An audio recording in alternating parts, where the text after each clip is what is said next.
get ready to be introduced to the greatest, most incredible, beautiful, and most accessible gacha game on the planet. If you're a father with a daughter old enough to hold a controller. Before I go any further, if this is your first time here, welcome to the channel. I'm Shrike. I cover gacha games. The extent to which I cover them will largely depend on whether I think it's worth my time or not. So if you like gacha games, or this game in particular, hit the subscribe button so you don't miss out on any of my videos. Now, when I tell you that Infinity Nikki was fun for my daughter and I, let me explain just how much of an understatement this is. As a father, it's very difficult for me to find something that I can bond with my daughter over. But this game, with its very comfortable, similar gacha mechanics as games like Wuwa or Genshin Impact, is wrapped in an aesthetic that appeals to young girls. With the ability to pull for dresses, hairstyles, and accessories, some of which give you special abilities, it's truly an incredible game that a wide variety of people can enjoy. Whether you're a child or a grown-up, Infinity Nikki has something for you, and no part of the game is too difficult. It's primarily a platforming game, which all the kids are super familiar with parkouring in games like Roblox or Minecraft, and smaller, simple yet clever puzzles that are incredibly well balanced to give kids a challenge but not be too tedious or brain dead for more advanced players. The whole world is vibrant and alive, and the outfits allow such incredible customizability that the game can really be almost anything you want it to be.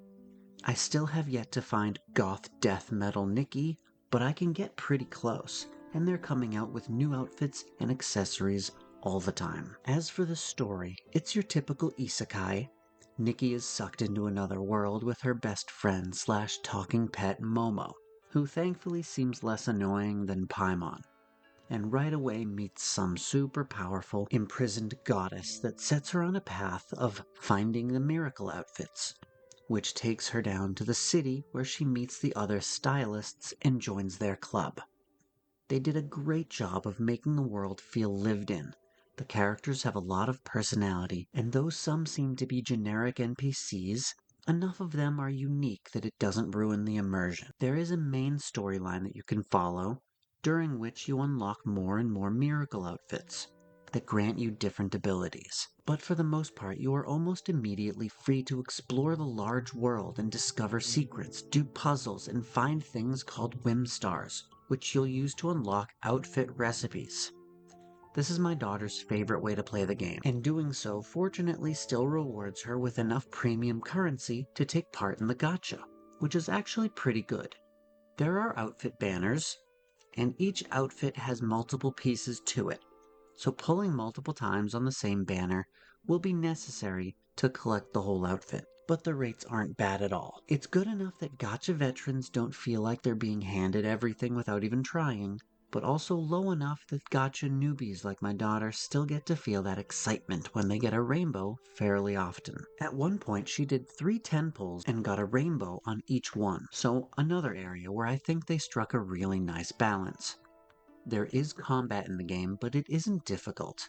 Most enemies have 1 health, and you simply need to hit them with a magic ball you can cast with the use of one of your miracle outfits. And you don't need to swap outfits to use these abilities. They're tied to different buttons. For instance, if you jump and then hit jump again, you'll change into the gliding outfit and initiate the glide. Then you can land and shoot a magic ball, changing yourself into the outfit associated with that. Even the boss battles aren't difficult. The challenge there lies in evading attacks, platforming, puzzle solving. It's more thinking and timing type challenge rather than a DPS check. Fashion Dark Souls, this is not. The exploration isn't terrible either, especially since pretty early on you get access to a magical bicycle, which you could have fun riding around the world for hours. But also with this system they've set up, there could always be new miracle outfits later on that make you run super fast, or make you fly. Literally, they've laid the groundwork for an almost endless amount of possibilities. An outfit could turn you into a frog, or turn you invisible, and the way they utilize these outfits are incredibly clever as well. Sometimes you'll find a rainbow fish or a rainbow animal, and Momo will tell you there's a Whimstar nearby. But in order to get it, you'd have to use the fishing outfit or the animal grooming outfits respectively in order to free the star from the creatures. The outfits aren't just aesthetic either. They each have different stats. Like one might have a very high cuteness stat, but a low sexy stat. Or one might have a pretty good cool stat and sexy stat, but be very low on the others. And these all come into play in one of the big challenges the game gives you, fashion contests. They give you a category and you've got to put together an outfit with as high of that stat as you can get. It's again a really clever challenge because it puts pros and amateurs on the same playing field. Because it isn't skill-based, it's just a matter of reading skills and putting together an outfit that meets the current challenge. And naturally the higher rarity outfits will have higher scores than the lower rarity. But you can walk around in whatever outfit you want regardless of the stat, just whatever you like as your default look. And when you change to another to use an ability, after it will change right back to your chosen default outfit. And you can make and save a few different presets, again making it very customizable. Okay, enough glazing, time to be critical. For starters, this game is much more annoying on PlayStation. Navigating menus, collecting your dailies takes forever with a controller. I feel like this could use a lot of streamlining and optimization.